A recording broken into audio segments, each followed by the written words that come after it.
Hi everyone, it's Rudy from the Magician's Forum, and I'm here to teach you a principle that I used, a card magic principle that I used to force 4 cards on my wife in the demonstration of that video of a trick by Frank Zach called Image Maker. I would highly encourage you to get it from Frank Zach. He's a member of the Magician's Forum. You can look him up there. Anyway, I will put a link to the demonstration of that video. I was hoping that some of you would be fooled by the handling of that effect based on the fact that my wife shuffled the deck, dealt out 4 cards, and I made those blank cards become the cards that she randomly chose. Well, it wasn't so random. Using the Gilbreath Principle, I was able to accomplish that. Now, for those of you who aren't familiar with the Gilbreath Principle, I would encourage you to get this book. It's called Magical Mathematics by Percy Diaconis. I don't know if that's how you pronounce his name. And Ron Graham, and it's in chapter 5 where they explain the Gilbreath Principle. To be quite honest, I still don't understand how it works. They have all sorts of equations in there. If you're into mathematics, I'm sure it might make sense to you. It makes no sense to me, but the phenomenal thing is you don't have to know how it works. It simply works pretty much automatically. So I'm going to demonstrate how I did that for the particular effect in question here, Image Maker by Frank Zach, and then I'll show you how I use it in another trick. So I'm going to move the camera down here to my table so you can see what I'm doing. Okay, now some of you are probably wondering why I didn't just riffle force 4 cards, which of course you could do, but that wouldn't have fooled you. So I intended to fool you, and again, I got lucky that my wife happened to cut at a breather crimp. I'm going to explain that in just a moment, but let me show you what's going on here. First of all, I have 2 halves of the deck here that are in a particular sequence. In this case, I have this sequence of 4 cards repeated. Ace, 9, 7, queen, ace, 9, 7, queen, ace, 9, 7, queen, so on and so forth in both halves. Now, I'm going to show you that this queen is crimped, breather crimped, so that it would be a bottom cutting breather, which means you're going to put the work into that card here while it's face down. Okay, that's here. You can Google that and figure out how to do a breather crimp. I'm not going to explain that right now. This queen here is a top cutting breather, which means I'm going to put in the work this way while the queen is face up. Okay, so there's a little bit of work here. Now what I'm going to do is I'm going to reverse, in order for the Gilbreath Principle to work, I'm going to reverse this half of the pack. So what we're going to have here at the end is sort of a mirror of this sequence, okay? I'll show you what I mean here in a moment. Now, what I have here, because I crimped that one, this queen, when you put these together, what you'll see is that you can just cut right to those 2 halves, because that's what needs to happen here in just a moment in order to have the Gilbreath Principle work. So when I started the trick, I had the deck in this mirrored order. So now you have queens, 7s, 9, ace, queen, 7, 9, ace, and it's reversed, and so you have aces here. All right. So I said to my wife, why don't you go ahead and shuffle the pack? So she cut to the breather. If she did not, the principle, I don't believe, will work.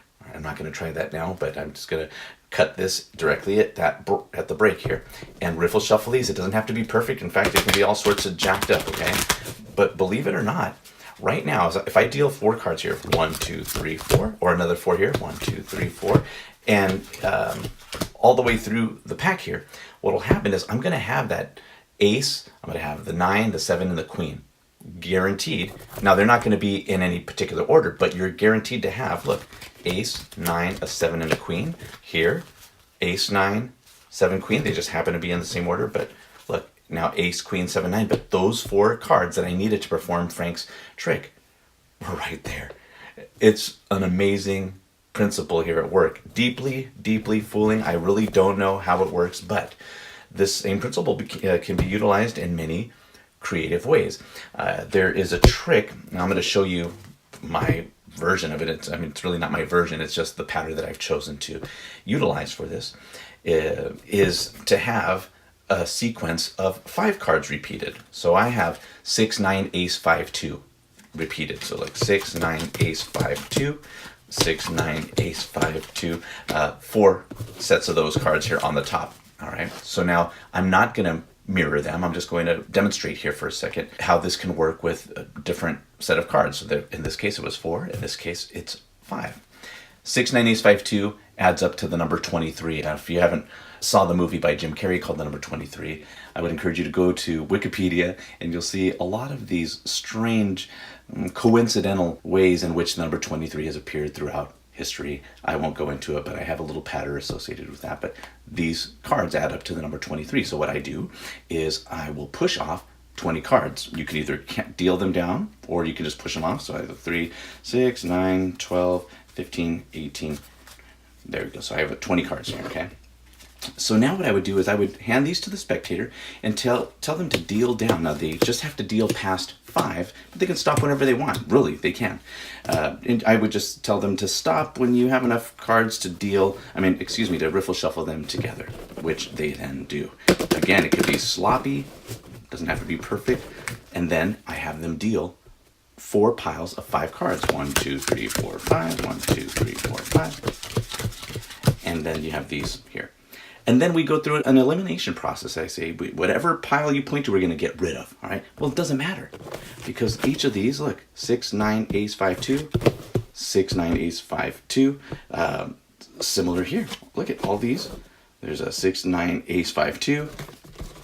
Doesn't matter which one they eliminate, because they all have the same sequence. So after having gotten rid of these, I talked again about the strange anomalies associated with the number 23. And when I turn these over and look at what they add up to as the number 23, this is nothing new. In fact, there's a trick by Henry Evans that utilizes this. Howard Hamburg has a trick where he does this to reveal a particular amount of money or change that he has in his pocket that happens to match this. So a lot of creative ways that you can use this principle. Well, that's it. I know that some of you are already very well aware of the Gilbreath Principle and how powerful it is. Maybe you already use it in your own magic repertoire. But some of you I know are new to magic, and what I have just given you is an incredible gift. It's a powerful secret, a wonderful principle that's going to make your magic a whole lot better and deeply fooling. In fact, it'll fool you just as much as it's fooling the people who you're performing for.